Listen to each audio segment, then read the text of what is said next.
విశాఖ మధురవాడ వాంబే కాలనీకి చెందిన Lavanya private cab డ్రైవర్గా పనిచేస్తున్న మణికంఠ స్వామిని ప్రేమించి పెళ్లాడింది.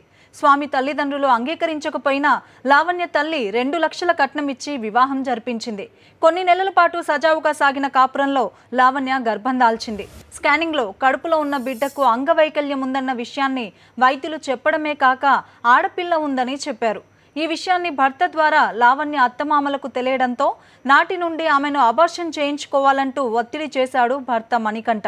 అప్పటికే ఆమెకు నెలలు నిండాయి. అబార్షన్ చేయించుకోవడానికి వీలు కాలేదు. ఆ సమయంలో గర్భస్రావం చేస్తే తల్లికే ప్రమాదమని చెప్పారు డాక్టర్లు.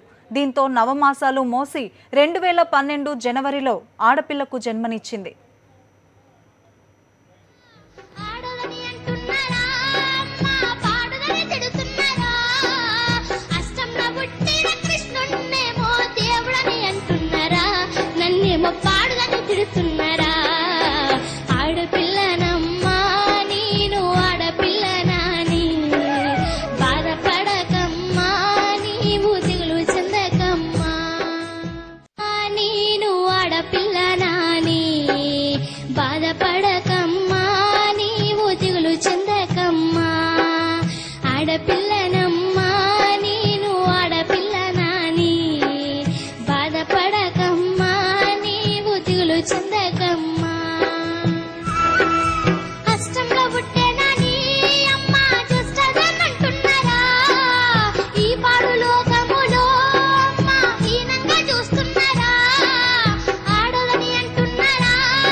ఎప్పుడు కూడా మా అత్తయ్య వాళ్ళు వదిన వాళ్ళు వచ్చి నాకు సపోర్ట్ చేయలేదు.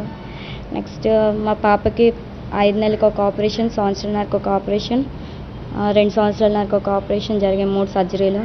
పుట్టిన 7 రోజు నుండి కాళ్ళకి కట్లు ఉండేవి. షూస్ అని ఇవని అన్నీ కూడా మా అమ్మ చేసింది. మా అమ్మ కష్టంతో అన్నీ జరిగాయి. మా అమ్మ వాళ్ళ కష్టంతో. ఇక అక్కడి నుండి లావణ్య కష్టాలు మరింత తీవ్రమయ్యాయి. ప్రతిసారి పోలియో వ్యాధిగ్రస్తురాలైన పాపను కారణంగా చూపిస్తూ ఆమెకయ్యే వైద్య ఖర్చులు ఎవరు భరిస్తారంటూ శారీరకంగా మానసికంగా వేధించసాగాడు భర్త మణికంఠ.